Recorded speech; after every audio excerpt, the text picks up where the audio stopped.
जय माँ लक्ष्मी दर्शकों, आप सभी का हमारे YouTube चैनल आर्च की आराधना में स्वागत है। अघन माह, जिसे हम मार्गशीर्ष के महीने के नाम से भी जानते हैं, इस दिन माँ लक्ष्मी की स्थापना और पूजा की परंपरा है। मान्यता है कि तुलसी और लक्ष्मी जी की पूजा पूरे अघन माह या फिर इस माह के गुरुवार को एक साथ करने और अन्नदान करने से लक्ष्मी जी खुश होती हैं और उनके आगमन के बाद उनका स्थायित्व बना रहता है। अघन के हर बृहस्पतिवार को लक्ष्मी जी की पूजा की जाती है। इसके संदर्भ में सनातन धर्म में भी उल्लेख किया गया है। ग्रंथों में इसका वर्णन मिलता है कि यदि अघन बृहस्पतिवार को सुहागिनें महिलाएं बुधवार की रात घर की साफ सफाई करने के बाद निष्ठा से लक्ष्मी जी की उपासना करती हैं तो वे प्रसन्न होकर उपासक के घर स्थायी तौर पर आती हैं।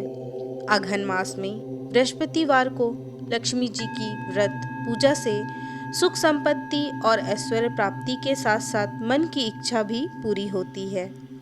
इस दिन विधि विधान से माँ लक्ष्मी की स्थापना कर पूजा अर्चना की जाती है और घर के द्वार पर दीपों से रोशनी की जाती है। इस दिन महिलाएं व्रत रख सुबह ही पूजा कर लेती हैं। पूजा ब्रह्म मुहूर्त में किया जाता है तथा दोपहर में अघन बृहस्पतिवार की कहानी सुनी जाती है। आप चाहें तो प्रातःकाल भी ब्रह्म मुहूर्त में पूजा के पश्चात व्रत की कथा सुन सकती हैं। इस दिन घर के मुख्य द्वार से लेकर आंगन और पूजा स्थान तक चावल आटे के घोल से आकर्षक अल्पनाएं बनाई जाती हैं। इन अल्पनाओं में माँ लक्ष्मी के पांव विशेष रूप से बनाए जाते हैं। इसके बाद गुरुवार सुबह ब्रह्म मुहूर्त से ही माँ लक्ष्मी की भक्ति भाव के साथ पूजा अर्चना की जाती है। इसके बाद उन्हें विशेष प्रकार के पकवानों का भोग लगाया जाता है। अघन महीने के गुरुवार की पूजा में माँ लक्ष्मी को प्रत्येक गुरुवार को अलग अलग पकवानों का भोग लगाने से उनका विशेष आशीर्वाद भी प्राप्त होता है। तत्पश्चात शाम होते ही माँ लक्ष्मी के सिंहासन को आम, आंवला और धान की बालियों से सजाएं और कलश की स्थापना कर माँ लक्ष्मी की पूजा करें। इस अवसर पर आस पड़ोस की महिलाओं, बहू बेटियों को प्रसाद खाने के लिए विशेष रूप से आमंत्रण दें। इस प्रकार अघन यानी मार्गशीर्ष माह में हर घर में माँ लक्ष्मी की स्थापना कर विधि विधान से पूजा अर्चना करने से माँ का आशीर्वाद प्राप्त होता है। श्री महालक्ष्मी की व्रत कथा, अघन बृहस्पतिवार व्रत व कथा, गुरुवार की व्रत कथा, इसे श्रवण और पठन करने से दुख दरिद्रताएं दूर हो जाती हैं। श्री महालक्ष्मी माता की कृपा से सुख, संपत्ति, ऐश्वर्य प्राप्त होता है और मन की सभी इच्छाएं पूर्ण हो जाती हैं। आज के इस वीडियो में हम जानेंगे कि अघन गुरुवार में श्री महालक्ष्मी देवी जी की स्थापना किस प्रकार करना है और इस व्रत की पूजा विधि क्या है, इस व्रत को करने के नियम क्या हैं और साथ ही साथ हम यह भी जानेंगे कि पूजा के पश्चात दूसरे दिन इस व्रत का विसर्जन या पूजा में चढ़ाई हुई चीज़ों को आपको किस प्रकार विसर्जित करना है या उठाना है। आज हम इसी विषय पर बात करने वाले हैं। इस पूजा को करने के लिए किसी ब्राह्मण या पुरोहित की आवश्यकता नहीं होती है। हर कोई अपनी भक्ति से पूजा कर सकते हैं। अघन गुरुवार के एक दिन पहले यानी कि बुधवार को ही आप अपने घर की अच्छे से साफ़ सफाई कर लें। घर के आंगन की अच्छे से साफ़ सफाई कर लें। गीले कपड़े से अपने घर को पोंछ लें। घर के पूजा मंदिर को आप अच्छे से साफ़ कर लें। उसके पश्चात आप मंदिर में एक पीढ़ा रखकर उस पर साफ कपड़ा बिछाएं। उसके ऊपर चावल या फिर गेहूं रखकर एक साफ सुथरे तांबे या फिर पीतल के लोटे को पानी से भरकर चावल या गेहूं पर रखें। पानी में सुपारी, कुछ पैसे और दूर्भा यानी जिसे दूर्भा घास भी कहते हैं वह डाल दें। ऊपर से लोटे में चारों तरफ 5 तरह के पेड़ के 5 या 7 पत्ते डालकर बीचों बीच एक नारियल रख दें या फिर आप इस कलश के अंदर आम की टहनी भी रख सकते हैं, जिसे आम का पल्लव भी कहते हैं। उसके ऊपर एक नारियल पर देवी का फोटो बांध कर रख दें या फिर फोटो चिपका दें और लोटे पर हल्दी कुमकुम लगाएं। इसके साथ ही उस लोटे के गले में लोटे के हिसाब से लहंगा बांध लें और नारियल के ऊपर एक छोटी चुनरी भी ओढ़ा दें। साथ ही साथ देवी माँ की प्रतिमा या फोटो को पूर्व दिशा में मुख कर या उत्तर दिशा में मुख कर स्थापना करनी चाहिए। आपके पास अगर लक्ष्मी माँ की मूर्ति हो तो आप उसे भी स्थापित कर सकते हैं। इसके बाद व्रत कथा की पुस्तकों में जो फोटो लगी होती है उसे भी सामने रख लें तथा इसके बाद पूजा प्रारंभ करें। इसके बाद आचमन करें। ओम केशवाय नमः, ओम नमो नारायणाय नमः, ओम माधवाय नमः। इन तीनों मंत्रों को पढ़कर प्रत्येक मंत्र में एक एक आचमन करें। फिर ओम गोविंदाय नमः बोलते हुए हाथ धो लें। फिर देवी को फूलों से जल का छींटा देते हुए स्नान करवाएं और हल्दी कुमकुम लगाएं। पुष्पहार अर्पण करें, धूप दीप जलाएं। फिर इसके बाद भोग लगाकर महालक्ष्मी व्रत का महत्व या फिर व्रत क्या कथा का पाठ करें। शुरू में महालक्ष्मी नमन अष्टक का पाठ करें, फिर देवी को प्रणाम कर कथा का पाठ शुरू करें। कथा की समाप्ति पर देवी की आरती उतारें या फिर से प्रणाम कर लें। एक बात का विशेष ध्यान रखें कि यदि आप माँ लक्ष्मी की प्रतिमा रख रहे हैं यानी मूर्ति रख रहे हैं, आप कलश में तो माँ लक्ष्मी की प्रतिमा बनाएंगे ही, जो विधि हमने आपको बताई है उस विधि से। इसके पश्चात हमने जो आपको फ़ोटो रखने को कहा है, उसके अलावा आप फ़ोटो न रखकर अगर आपके पास माँ लक्ष्मी की प्रतिमा हो तो आप उसे भी पूजा स्थान में रख सकते हैं। माँ लक्ष्मी की मूर्ति, वह मूर्ति यदि सोने, चांदी, पीतल किसी भी चीज़ की हो, वह आप पर निर्भर करता है। यदि आप उस पीतल की मूर्ति या फिर चांदी की मूर्ति का अभिषेक करते हैं अघन गुरुवार के दिन, तो वह अभिषेक बहुत ही फलदायी होता है।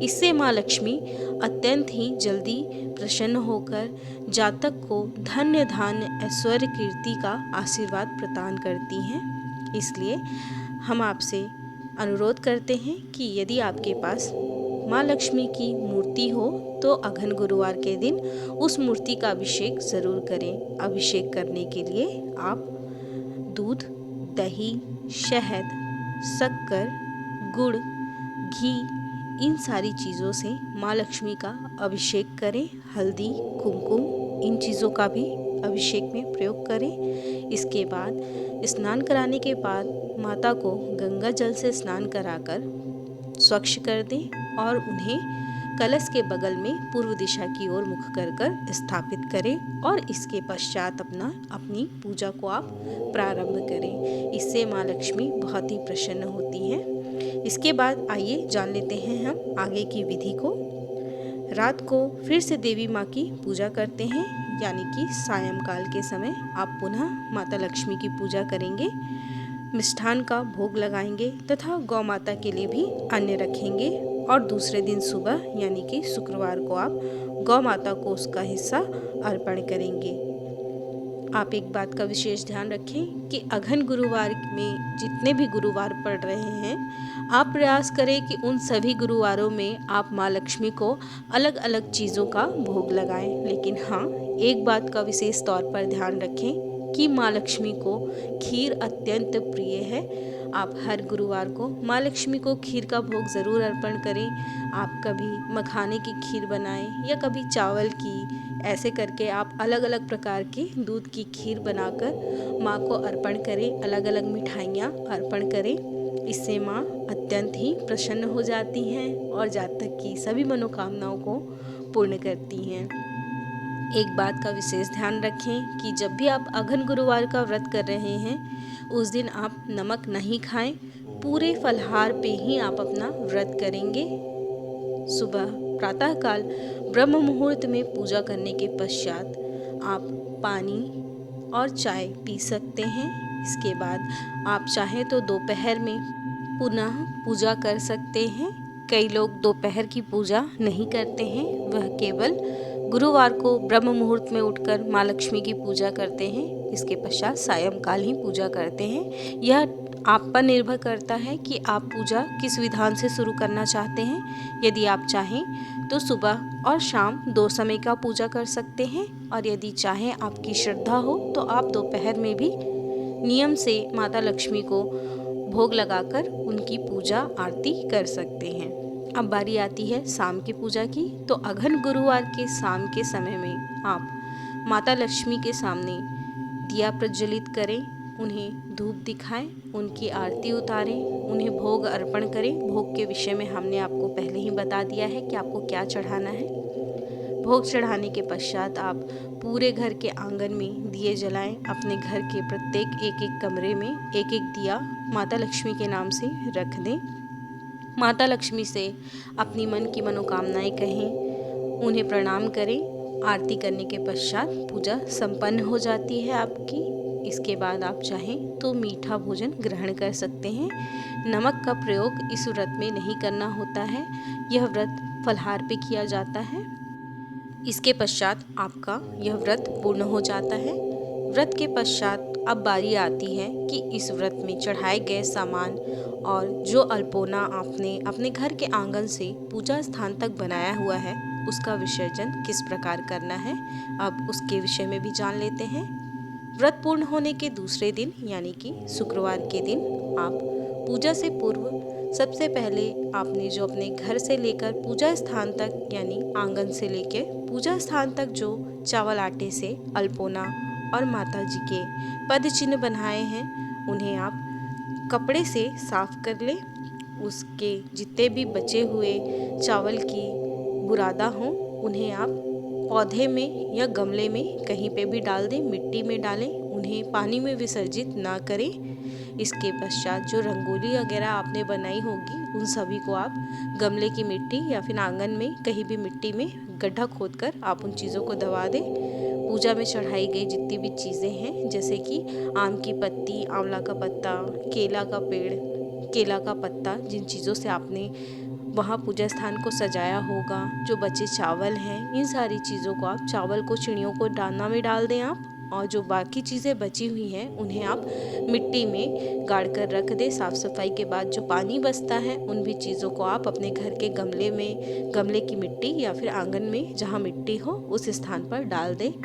यहाँ पे हम आपको एक बात बताना चाहेंगे कि अघन गुरुवार में या फिर किसी भी महालक्ष्मी जी का जो भी आप व्रत करते हैं, उसमें माँ लक्ष्मी पर चढ़ाई हुई चीज़ों को, चाहे वो फूल ही क्यों ना हो, उन्हें पानी में विसर्जित नहीं किया जाता है। इन चीज़ों को आप अपने घर के आंगन में मिट्टी के पास कहीं पे भी छोड़ दें या गाड़ दें। यह व्रत की नियम होते हैं, क्योंकि कभी भी माँ लक्ष्मी का विसर्जन नहीं किया जाता है, क्योंकि हर व्यक्ति माँ लक्ष्मी को अपने पास रखना चाहता है। इसलिए ये चीज़ हमने आपको बताई है। आप भी पूजा के पश्चात ऐसा ही करें।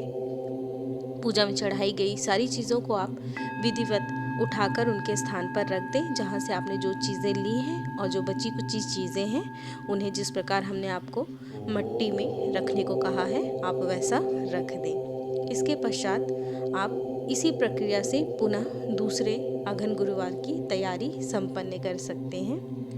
उम्मीद है आप सबको हमारे द्वारा दी गई जानकारी पसंद आई होगी। अगर आपको इस वीडियो से रिलेटेड कोई भी जानकारी चाहिए या वीडियो से रिलेटेड आपके मन में कोई भी प्रश्न हो, तो आप हमारे कमेंट बॉक्स में लिख सकते हैं। हम आपके प्रत्येक प्रश्न का उत्तर देने का पूर्ण प्रयास करेंगे। अगर आपको हमारा वीडियो अच्छा लगा हो तो हमारे वीडियो को लाइक करना बिल्कुल ना भूलें। कमेंट बॉक्स में जय माँ लक्ष्मी लिखिए और हमारे चैनल को सब्सक्राइब कर दें। साथ ही साथ बेल आइकन को भी प्रेस कर दें, ताकि आपको पूजा व्रत त्यौहार से रिलेटेड और ऐसे नए नए वीडियोस मिलते रहें। और अघन गुरुवार की व्रत कथा यानी मार्गशीर्ष माह की गुरुवार की व्रत कथा आपको हमारे चैनल पर मिल जाएगी। आप वहां जाकर गुरुवार की व्रत कथा को ज़रूर श्रवण कर लें। अगर आप अघन गुरुवार में गुरुवार की पूजा नहीं कर पाते हैं तो कम से कम आप उस दिन व्रत कथा का श्रवण ज़रूर कर लें। इससे भी व्रत के समान ही कुछ पुण्य फलों की प्राप्ति ज़रूर मिलती है। इसलिए आप यह एक काम ज़रूर करें। धन्यवाद।